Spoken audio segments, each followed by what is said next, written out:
When you're in the time around menopause, whether it's perimenopause, menopause or postmenopause, you can be absolutely exhausted. And so high intensity interval training is one of the things that I've actually changed my mind on when it comes to losing body fat for women over 40. And I'm gonna go into it in this video. Hello fam, and welcome to my channel. My name's Melissa Neal, and this channel is all about helping you, if you're a woman over 40 or like me, over 50, get in amazing shape. And I gotta be honest with you, one of the ways that I got in shape was actually incorporating high intensity interval training, and I still do it now. I do one session a week, which is a 45-minute session, and it's usually a circuit-based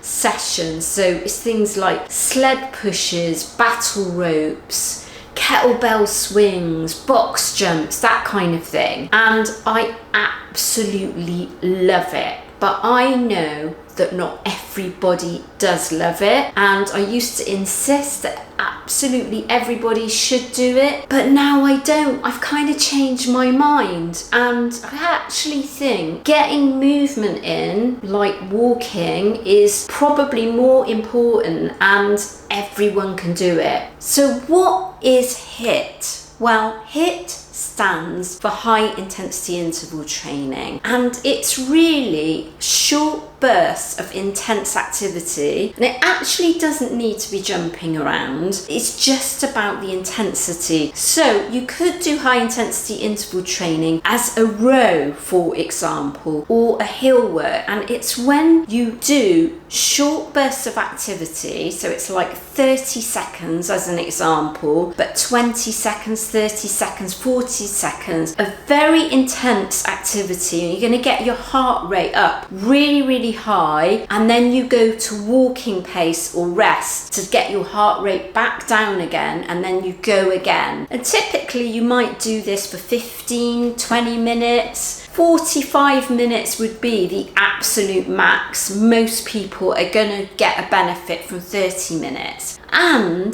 just to let you know, the North American Menopause Society actually carried out a study in 2019 on high intensity interval training with postmenopausal women, and they found it more effective for fat burning than steady state cardio. So there is some scientific evidence about why I do recommend high intensity interval training. However, there are some instances where I don't recommend it. I'm going to talk about it.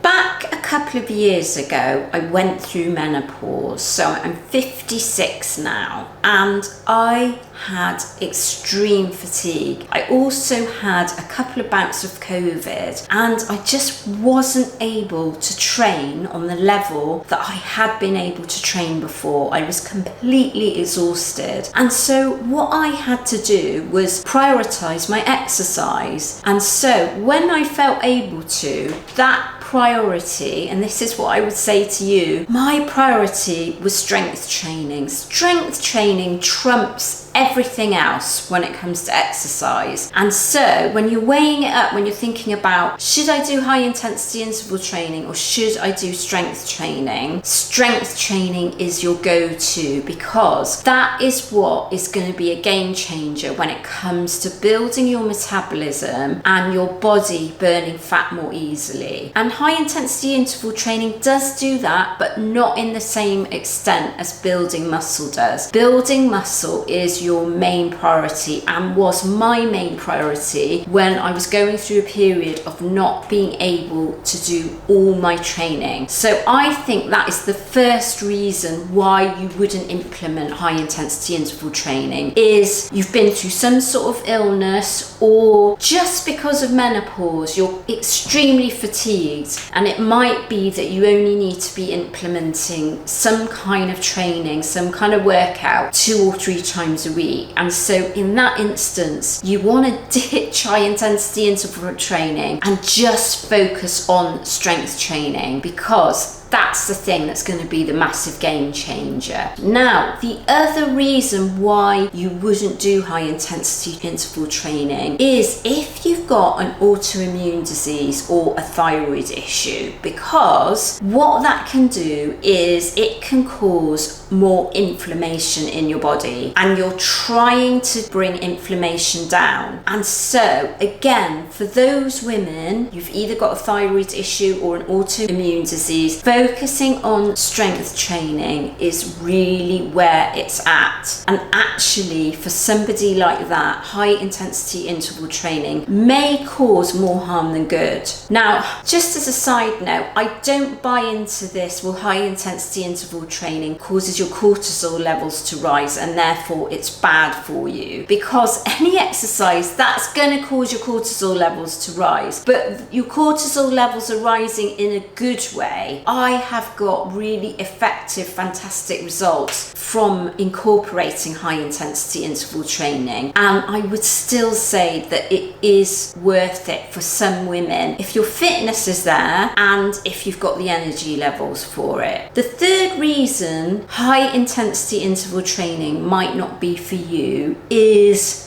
you just don't like it, and you might prefer to incorporate something like walking instead. And so that's really the key area that I changed my mind on, because I used to kind of absolutely insist that everybody should do it, and for some people it's just not for them, and it's like, well, you're going to be able to get some fat burning from walking. Now, walking is more time consuming. If you compared that, you can get high intensity interval training in a very short amount of time. So if you're really busy, 15 to 20 minutes of that is kind of the equivalent of an hour's worth of walking, depending on what kind of pace you walk, whether you wear a weighted vest, that kind of thing. So if you're doing fast-paced walking with a weighted vest, you can reduce that time down. But it might be that you love walking, so walking and combining that with strength training is going to give you really good results. The key thing that I've learned about fitness and menopause, and that includes perimenopause and postmenopause, is listening to your body. Give yourself permission to rest. Give yourself permission to scale things back when you need to, because it's about what you do in the long term, being consistent over time. And so if you go through short periods where you can't quite do as much as you normally do or what you used to do, but you're being consistent over time, so you're consistently sticking to some kind of exercise in some way, be it walking or whatever it is that you enjoy doing, you're gonna find you see better results. It's about what you're doing in the long term. And sometimes we've got other things going on with our body, so we might have joint pain. Hip pain is really common, something that I suffered from. So if I was kind of bouncing around and doing loads of high intensity interval training with hip pain, some people get knee pain, that isn't necessarily going to serve you on that day. So it's listening to your body and trying to give it your all when you do work out, trying to give it your all, and then having 1, 2 or maybe even 3 rest days per week. It's really going to come into it, and also getting in high quality sleep.